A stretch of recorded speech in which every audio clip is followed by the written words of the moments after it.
I was heading out to a cabin with a good friend, Adam. His family had this place out in the mountains that they used as a vacation cabin, and usually they went there at some point during the winter. But for one reason or another, the rest of his family didn't want to go this year.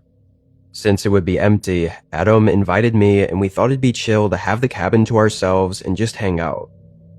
We drove out there together and got to the place at noon. I'd never been there before, so I wasn't entirely sure what to expect.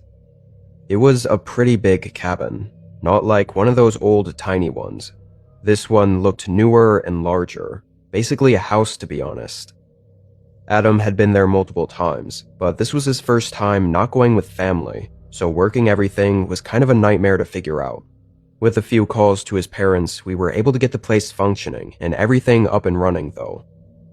That night, we didn't do much because we were tired from the 6-hour drive. We went to bed and got up to find the cabin snowed in. Got about 6 inches of snow overnight, and it was still coming down hard. We stayed in, enjoying the cabin and the calmness, and honestly just doing what we'd usually do at home, watching TV, talking, and whatever. At night, we turned on the football game and started drinking a bit. Just a few beers, nothing too crazy. But at some point, we both heard something outside that sounded almost exactly like a man coughing.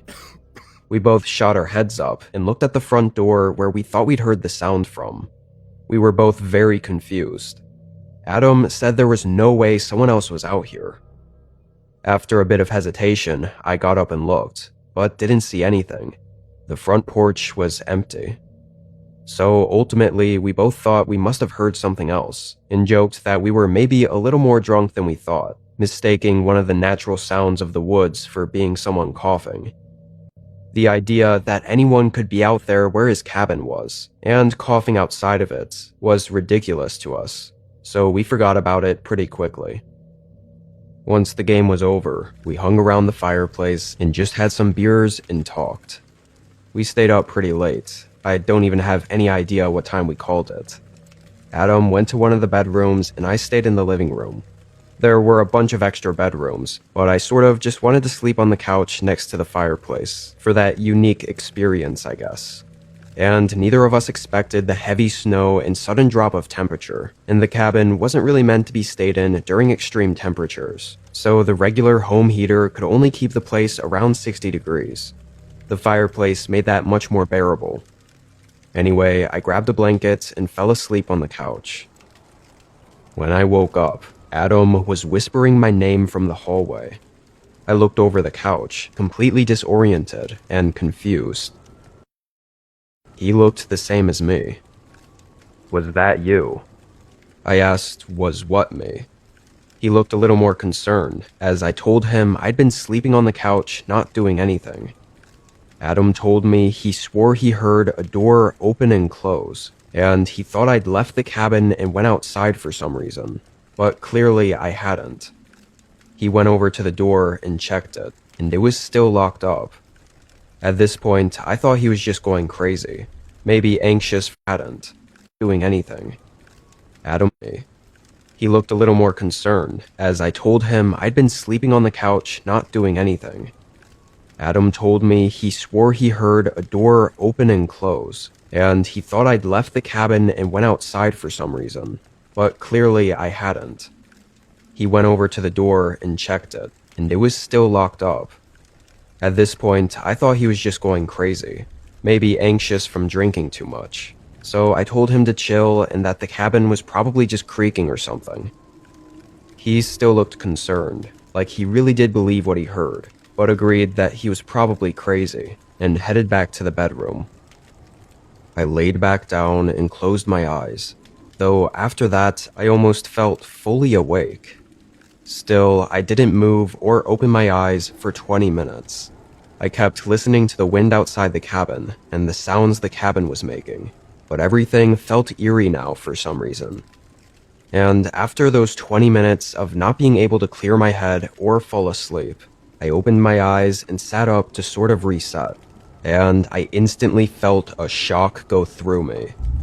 The front door was open, just slightly cracked, but it was fully closed and locked when Adam checked it. I literally couldn't believe it. I got up and walked over.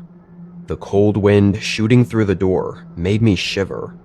I looked out, seeing basically nothing but darkness, then closed the door. I was actually really nervous now and wanted to go tell Adam, but I didn't.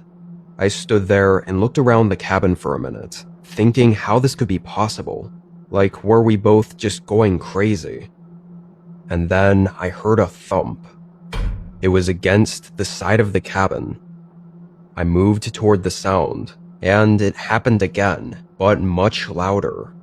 Loud enough to get Adam to leave his room and ask me what that was.